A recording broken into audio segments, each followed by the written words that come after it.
ఇంకోటి కూడా ఒక అంశం కూడా తెర మీదకి వస్తుంది. ఏ అంశం అంటే సర్పంచ్‌ల ఆత్మహత్య. మాజీ సర్పంచ్‌లు కావచ్చు, వాళ్ళకి బిల్లులు రావట్లేదు, ఆత్మహత్యలు చేసుకుంటున్నారు. ఈ ప్రభుత్వం ఆదుకోండి అనేసి కూడా వాళ్ళు బయటకు రావడం జరుగుతుంది. సో, దీనిపైన మీరేమంటారు?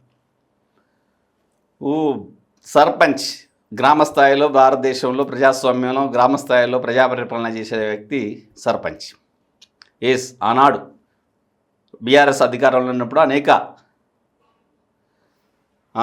బిల్లులు ఇంకా పెండింగ్లో ఉండటం, చాలా బిల్లుల్ని వాళ్ళకి ఇవ్వకపోవటము, వాళ్ళ కాలపరిమితి అయిపోవటము, అప్పులు చేసి మరి బిల్లులు ఆడ కాంట్రాక్టులు చేయటము, వీటి వల్ల ఒక్కొక్కరు వాళ్ళ ఆ గ్రామ పంచాయతీ యొక్క స్థాయిని బట్టి, చిన్న గ్రామం పెద్ద గ్రామ పంచాయతీని బట్టి 10 లక్షల నుంచి 10 కోట్ల వరకు కూడా బిల్లులు పెండింగ్ ఉన్నటువంటి గ్రామాలు అనేకం ఉన్నాయి.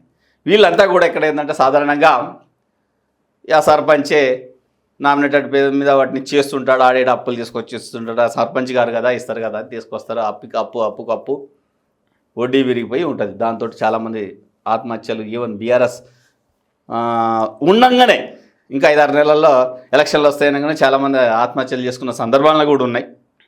వాళ్ళు కట్టించినటువంటి శ్మశాన వాటికకి బిల్లులు రాగా అదే శ్మశాన వాటికకి వాళ్ళ శవం పోయినటువంటి సర్పంచులను కూర్చును.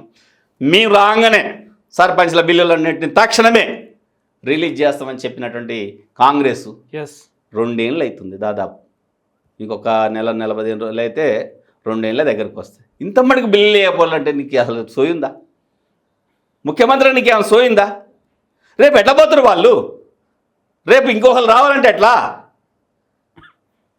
73, 74 సవరణలు తీసుకొచ్చిందే మీ కాంగ్రెస్ ప్రభుత్వం. రాజీవ్ గాంధీ హయాంలో, రాజీవ్ గాంధీ ప్రధానమంత్రిగా ఉన్నప్పుడు గ్రామ పరిపాలన లేకపోతే మున్సిపాలిటీ పరిపాలన, స్థానిక సంస్థల పరిపాలన సక్రమంగా ఉంటేనే ఈ దేశం పరిపాలన సక్రమంగా ఉంటుందండి. మరి ఆ గ్రామాల స్థాయిలో ఉన్నటువంటి వారికి నిధులు విడుదల చేయకపోతే రోడ్లు ఎట్లా, కరెంట్ ఎట్లా, మౌలిక సదుపాయాలు ఎట్లా?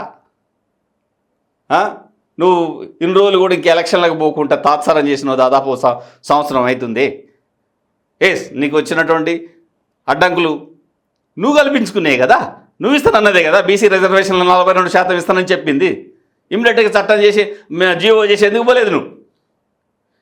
గ్రామాల్లో అభివృద్ధి పనులు కుంటబడ్డాయి, పరిపాలన లేదు.